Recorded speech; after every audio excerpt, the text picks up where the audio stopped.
At makakasama natin ngayong gabi ang football analyst na si Mikee Carreon para tulungan tayo sa pag-recap ng Euro 2016 tournament. Mikee, welcome back to The Score.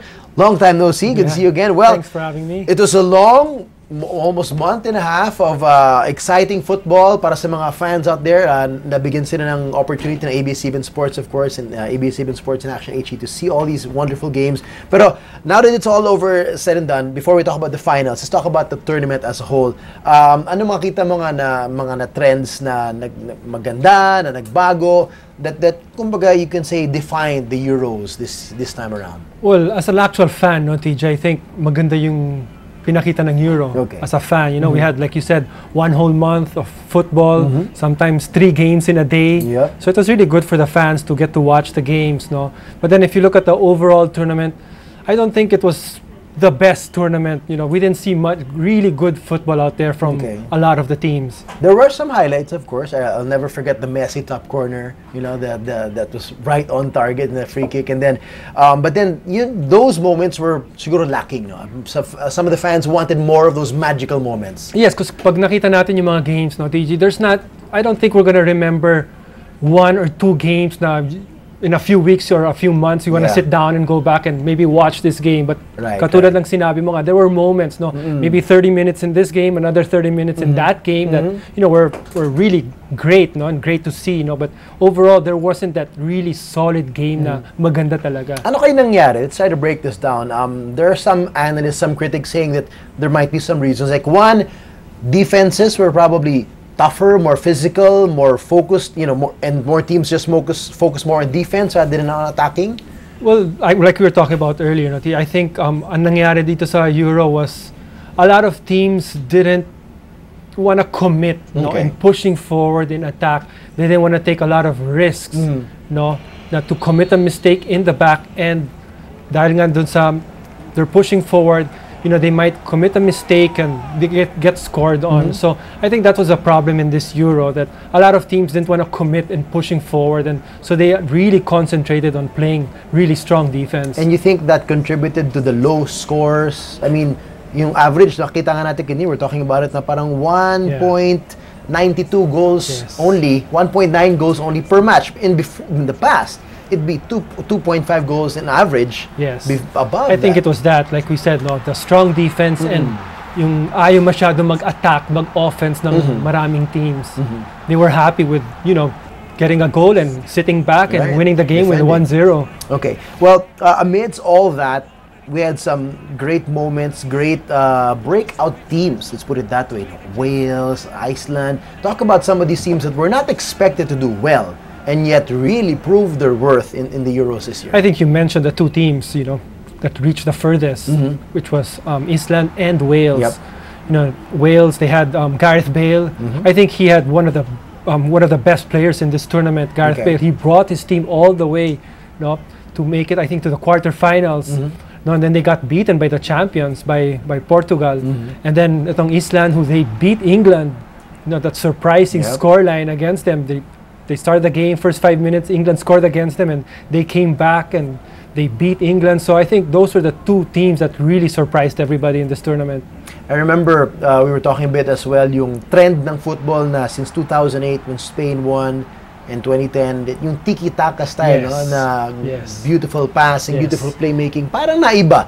I mean, even Germany still played that way the last time they won the World Cup, and yet this time around, the winning teams, or the winning team, obviously, was not that style. Ano kaya nangyari? And do you think this will set a trend, Mikey, na things might change, might revolutionize the game again? Well, like you said, no, TJ, we were talking about it earlier. It might set a trend. Usually, these big tournaments, sa mga World Cup, sa Euro, yung mga champion, parang ginagaya nila ng mga ibang teams, no? But like you said, that since 2008 until 2014, the World Cup, that style of play, that possession football that Spain and Germany were playing, you know, it's been a trend, you know, for us to see. Really nice to watch, and I think that's what happened in this tournament. A lot of teams tried to play much more defense, and actually the 2 teams that tried to play that style, which are Germany and Spain, and they were eliminated before even the in the semifinals. Spain got eliminated much earlier by Italy. So, you know, the teams that played solid defense, you know, and had, like I was telling you earlier, no, Tej,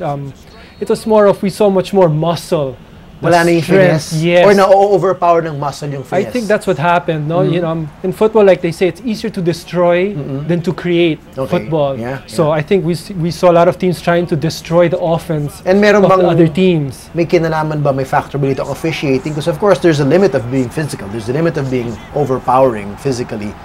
Is it like the referees letting them play more? I don't think the referees. I think they did fine naman. No? Okay. But I mean, in football, if you know a team sits back, you have all 10 players behind the ball, you know, defending really tight. It's really difficult. There's no crease to break through. It's really difficult to break up the defense. No, you really have to move the ball really quickly. So mahirap talaga to break up a defense that way. Okay, let's talk about the final a bit. Of course, it's rare that you see the heavily favored home team, you know, lose it out. But what did Portugal do throughout that match that made them survive it and eventually win it in that one goal? Well, first of all, we all know na injured si Cristiano Ronaldo. 25th minute pa lang, di ba? So well, actually, he got injured in I think around the 5th minute. Okay. But he tried to continue. And it hurt again, yeah. He came out of the pitch, but he was so eager to play in this match. It's, you know, it was a dream for him to play in the finals again. So he came on the pitch again. He tried, there was a counter-attack. We could see, no, Portugal, nakuha yung bola ni Cristiano Ronaldo. He tried to push down the middle,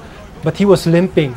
So like you said, in the 20-something minute, he had to come off. Yeah. No, so he came off, and the coach of Portugal, Santos, put in Quaresma. He made a few tactical changes on the team after Cristiano came off. And then, I think yung mga teammates rin yan, no, when they saw their leader off, they all just got together and they stepped up and you know, they wanted to win it for him. You know, I think they played with a lot of heart. France had a lot of chances, was controlling the matches, especially early in the first half, but they just weren't able to score. No, and like so what happened to France? I mean, you opened it up already. What happened to the home team, the home favorites? I mean, they were playing so well throughout the tournament, and you know, a hometown favorite, yun dun yung karamihan ng fans. Was it too much pressure for them? Aside from pressure, I think it's also yung sinabi nga natin, TJ, Portugal had a strong defense. It's a defense. You know, it's defensive team of Portugal. They kept it tight, so nahirapan ang France to open it up. But like I said, they had their chances. Nag-commit ang Portugal a few mistakes in that first half, but France wasn't able to finish. So I think it was that. Nahirapan ang France to, you know, to create some football and to break up the defense of Portugal.